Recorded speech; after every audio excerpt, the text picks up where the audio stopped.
রাজধানীর কারণ বাজার দিনের ব্যস্ততাকে ছাপিয়ে গভীর রাতে জেগে ওঠে এক মহা কর্মযজ্ঞের মধ্য দিয়ে। নগরের আলো ঝলমলে আকাশের নিচে নিঃশব্দে জেগে ওঠে এক ভিন্ন পৃথিবী।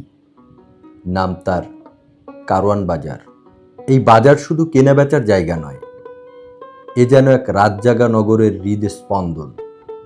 ধারণা করা হয় 1800 শতকের শেষ দিকে কারওয়ান সিং নামে এক মারোয়াড়ি ব্যবসায়ী এই বাজারটি গড়ে তোলেন। এটি ছিল তৎকালীন ঢাকা শহরের প্রান্তে অবস্থিত একটি বাণিজ্য কেন্দ্র। দূর দূরান্ত থেকে কাফেলা বা বণিকের দল পণ্য এনে এখানে বেচাকেনা করত। এই কারওয়ান সিং এর নামেই এই বাজারের নাম হয়ে যায় কারওয়ান বাজার।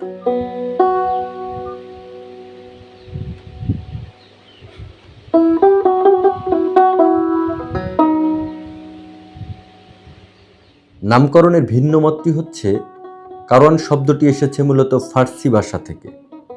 এর অর্থ দূর দূরান্ত থেকে পণ্য নিয়ে আসা বণিকদের কাফেলা। মধ্যযুগে উপমহাদেশ ভারতের বাণিজ্যিক কাফেলাগুলো যখন চলাচল করত, তখন তারা বিশ্রাম আর বাণিজ্যের জন্য নির্দিষ্ট কিছু স্থানে থামত। ঐতিহাসিকদের মতে তেমনই একটি বাণিজ্য কেন্দ্র ছিল এই কারওয়ান বাজার, যেখানে দূর দূরান্তের ব্যবসায়ীরা তাদের পণ্য নিয়ে এই স্থানে সমবেত হতেন। সেই কাফেলার বাজারই হচ্ছে আজকের কারওয়ান বাজার। সময়ের সঙ্গে সঙ্গে এই কারওয়ান বাজার হয়ে ওঠে ঢাকার অন্যতম বৃহৎ পাইকারি কাঁচা বাজার।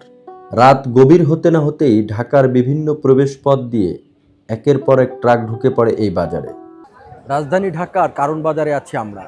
রাত এখন প্রায় 2টা, আর এই সময় বাজার জমে উঠেছে। রাত যতই গভীর হচ্ছে, ধীরে ধীরে বাজারের কর্মতৎপরতা বাড়ছে, প্রাণ চাঞ্চল্য হয়ে যাচ্ছে এই বাজারটি। সারা বাংলাদেশের 64টি জেলা থেকে বিভিন্ন রকমের সবজি ট্রাক ভরে এই বাজারে ঢুকছে।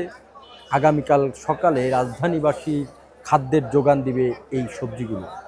আর রাত যতই গভীর হচ্ছে, ততই কর্মযজ্ঞ বাড়ছে কারওয়ান বাজারের। আপনারা দেখতে থাকুন পুরো কারওয়ান বাজারের রাতের চিত্র।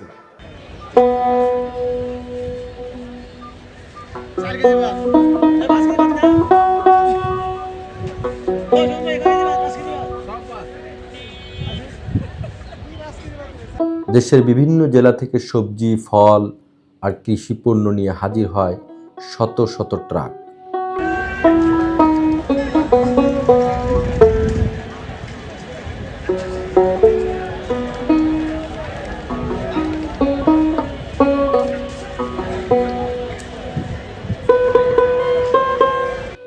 ফুলকপি, টমেটো ও শাকসবজি সহ গ্রাম বাংলার মাঠঘাট যেন এসে জমা হয় রাতের ঢাকায়।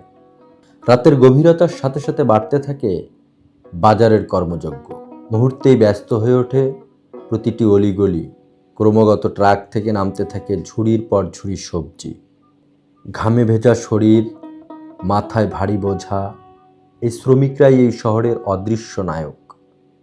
তাদের শ্রমে ভোর হওয়ার আগেই প্রস্তুত হচ্ছে এই শহরের খাবারের জোগান। রাত যত গভীর হয়, ততই জমে ওঠে এই বাজার। পাইকারি ক্রেতা, খুচরা ব্যবসায়ী, হকার, পরিবহন শ্রমিক সব মিলে যেন এক বিশাল মিলন মেলা। দরদাম, হাকডাক, টাকা আর পণ্যের হিসাব। রাতভর চলে এক মহাকর্মযজ্ঞ। রাতের এই বাজারকে ঘিরে গড়ে ওঠে আবার আরেকটি বাজার। নানা রকমের খাবারের পসরা সাজিয়ে বসেছে কিছু দোকানিরা। বিভিন্ন রকম চপ, ভাজা পোড়া, গরম চা, বাতাসা, মিহিদানা ইত্যাদি নানা রকম পসরা এখানে সাজিয়ে বসে আছে তারা।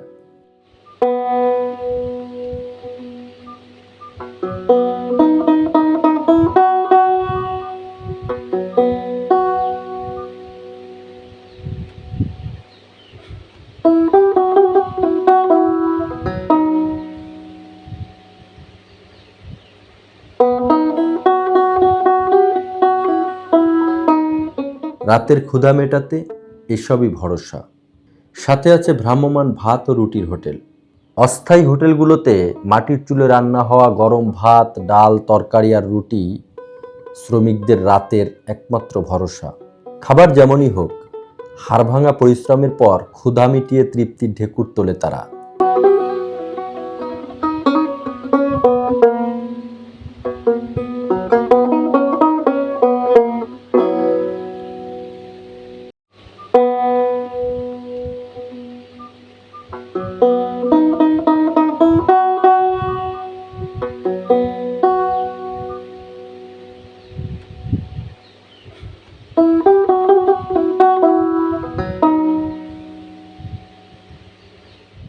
রাতের পরেই ভোর হবে, আর ধীরে ধীরে পুরো শহর প্রস্তুতি নেবে দিনের কর্মযজ্ঞের জন্য।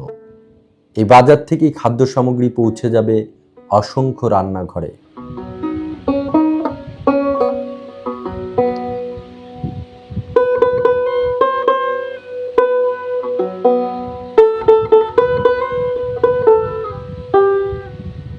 কারণ বাজার শুধু একটি বাজার নয়, এই শহরের খাদ্য সরবরাহের অন্যতম এক হৃৎপিণ্ড। শত শত শ্রমিকের জীবন সংগ্রামের গল্প, আর রাত জাগা ঢাকার এক অনন্য অধ্যায়, যেখানে রাত যত গভীর হয়, জীবন ততই জাগ্রত হতে থাকে।